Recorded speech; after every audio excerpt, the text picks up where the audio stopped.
Hello, my name is Ayaka. I speak four languages, currently learning two more, which is Korean and Portuguese. In today's video, I'm going to talk about my language learning journey. The first one is Chinese.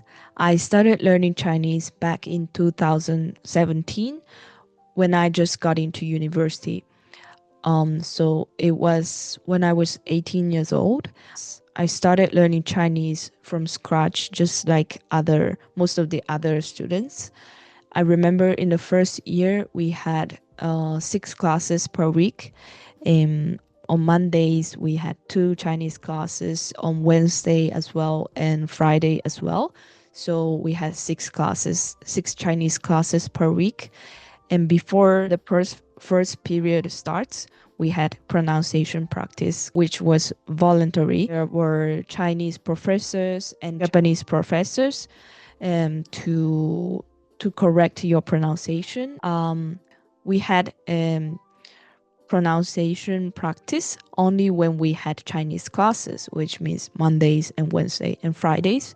So on Tuesday and Thursday, I would always go to find Chinese students who were studying in my university, who were doing master's degree or PhD in my university. They were also interested in Japanese students who were learning Chinese. So they would always help me, and I also helped them. For the first few months, we mainly focused on pronunciation and tones. Of course, in our classes, we also started learning grammar and reading textbooks and learning new words, etc. But our main focus was on getting the tones right and the pronunciation right. So I remember in the first year or second year, I passed HSK 5. In the third year of my university, I studied 1 year in China. I passed HSK 6 while I was studying in China, if I remember correctly. And after graduating from university, fortunately, I had an opportunity to work in China. So I went to China for work. While I was working in China, I heard the news about HSK 7 to 9. But the first year of doing HSK 7 to 9, the city where I used to live in China was in lockdown. So we were not allowed to go outside, which means I couldn't take the exam. I didn't even apply for that. But the second year, the situation got better and we were allowed to go anywhere we wanted. So I applied for the exam and I passed HSK 7 to 9. Back then, we didn't have much information about the exam, and also we didn't have like textbooks for HSK 7 to 9. So it was really difficult for me to prepare for the exam. Well, basically, I couldn't prepare anything for that, but somehow I passed the exam. And for HSK 7 to 9, it's like you take the exam, and depending on the score you got, you are classified into level 7 or 8 or 9. So I got HSK 8, which I'm not really satisfied because I'm competitive and I really wanted to get HSK level 9. But to be honest, after taking the exam, I thought I couldn't pass even level 7. So for now, I am satisfied with this level because I feel like it's my actual level. That's basically my Chinese learning journey. The second one is English. I started from middle school because that was compulsory education. I don't really know about the situation right now, but back then when I was a student, we started from middle school. So we started learning from alphabet and also learning words like apple, birds, and yeah, I remember English was one of my favorite subjects at school because I was interested in foreign countries. I didn't have like any specific favorite country, but um, I was always interested in foreign culture and foreign languages. So I really enjoyed learning English, but what I used to do was just reading the textbooks, learning some new words, and memorizing all the vocab, etc. And I never practiced speaking. And just like that, I spent my 6 years in middle school and high school. And after that, when I got into university, I realized that I couldn't speak English.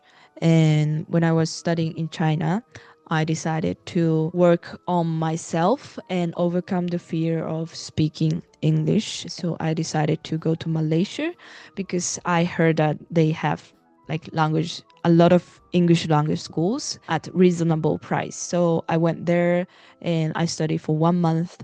It's impossible to improve like from A1 to C2 level in 1 month, but at least during the 1 month, my mindset changed a lot. So I really appreciate the experience. And when I was in Malaysia, I could talk with so many foreigners. I could make many friends and talking in English. So little by little, I started to be more confident and comfortable with speaking in English. And after I went back to China, I kept practicing a lot in my dormitory as well. When I was alone, I would always read out loud in English, and I watched a lot of series and did a lot of shadowing also. And then after that, I went to Australia for working holiday, but unfortunately, I went there in 2020, which means COVID. I was there in Australia. Basically, I was just spending my time in my house. So I couldn't really practice a lot for the first few months. But later I got a job as a au pair. So I worked with an Australian family. I got used to speaking English, but I wouldn't say like I had made a lot of progress during those 2 months because even though I was speaking English every day, most of the time I talked with kids. So I was just repeating the same phrases over and over again. And after that, I went back to Japan. I kept practicing English online or taking classes. And after graduating from university, I went to China. That's where I made a lot of international friends, and we would always talk in English. So that's how I got to practice more. And now I wouldn't say like I'm really fluent or I'm proficient in English. I've never taken English international English exam like IELTS or Cambridge, something like that. I've only taken English exam like TOEIC, and that is not very common internationally. It's a very popular exam in Japan. So I just took that exam. I wanted to have certification on my resume, so I just took the easiest and cheapest exam in English. So yeah, that's my story. And the third one is Spanish.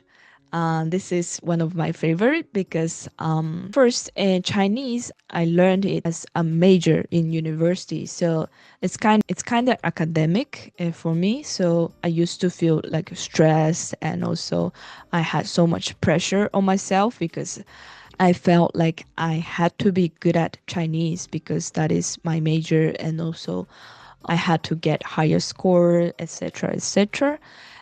But with Spanish, it's not my major. I didn't learn it in school, and I don't use it for job. I'm not planning on taking Spanish exam, nothing. So for me, it was like a hobby. And I started learning Spanish because I was really interested in Latin culture, and also I really liked the music. And I started learning Spanish, which was 2021. In our university, we had Spanish major as well. I asked the professors to let me join in the class and listen to their classes, and they kindly accepted me. That's how I started learning Spanish. But in class, we would do a lot of reading textbooks or doing grammar exercise and listening to explanations. So outside of the university classes, I used to take a lot of classes online to practice my speaking skill at the same time as well. So each time I learn new grammar, I would always book a lesson online. And for the first year, I practiced a lot. And then I graduated from university. I moved to China. So I was more focused on Chinese because I felt like I had to improve more my Chinese. So I just focused on learning more and improving my Chinese. So during the 2 years of staying in China, I didn't really practice or I didn't really learn new things in Spanish. I just tried to maintain the level of my Spanish by booking some classes here and there.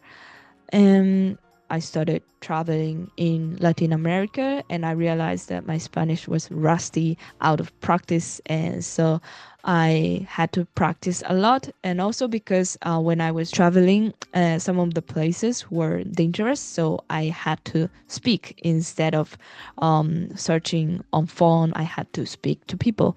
And I think I got used to speaking Spanish while I was traveling. Um, but also, I think it depends on how you travel.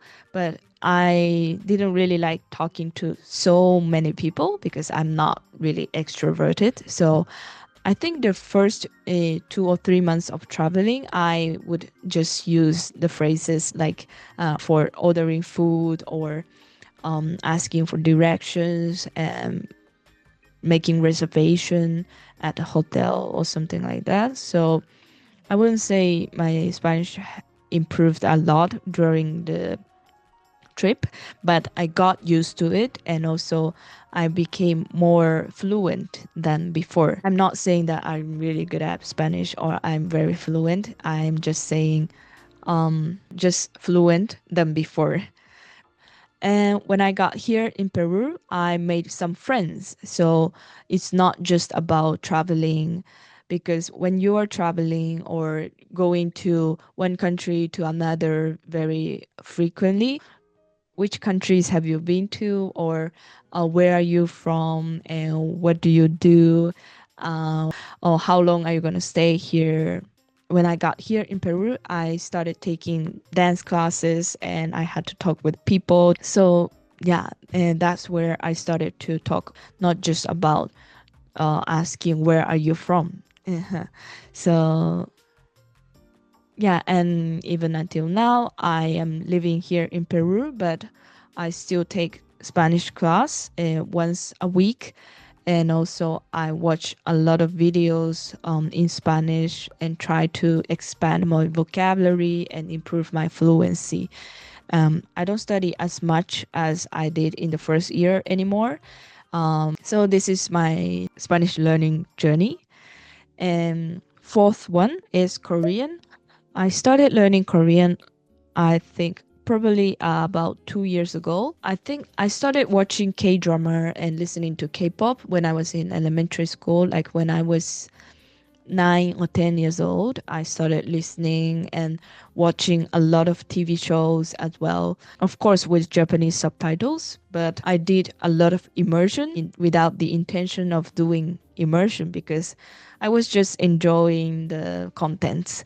Like back then, I wasn't even thinking like, oh, I'm doing immersion. I'm trying to listen and trying to understand Korean. I was just enjoying the contents and I was really into Korean culture. So I really wanted to learn Korean when I was a child as well, but I didn't know how to learn a language. I also tried to like buy a book, a textbook, but I read it, I did some exercise and I just gave up.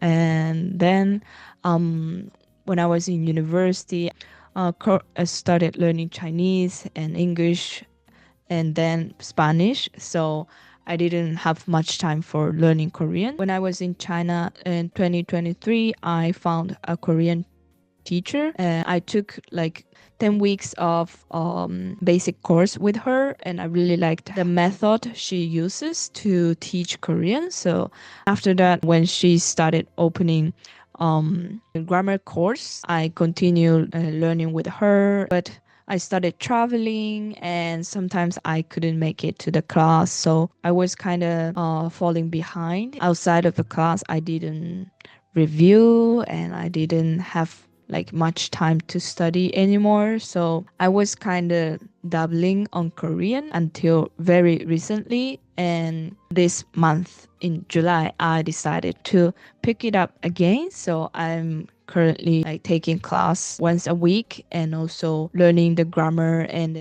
I'm trying to build a solid basic so I will be able to improve faster. And that's my Korean learning journey. And with Portuguese, um I started learning Portuguese. Well, technically, I would say like I tried last year in October because I was planning to go to Brazil, but my plan has changed and here I am still in Peru. So I tried to study for 1 month, 1 month or 2 months. I don't remember exactly, but I tried with an app, but later I gave up. And after that, I wanted to learn Portuguese again, but I felt so lazy and there was time where I wasn't motivated to do anything at all. So for like more than half a year, I couldn't do anything. I didn't study anything, like nothing. So recently I decided to pick it up again, and it's been, I think, like 3 weeks since I decided to study Portuguese again. And I feel like this time I'm learning faster and also I am able to recognize more words easily. I would love to reach B1 level at least by the end of this year. So this is my Portuguese learning journey. It's very short. So thank you for watching. See you next time. Ciao, ciao.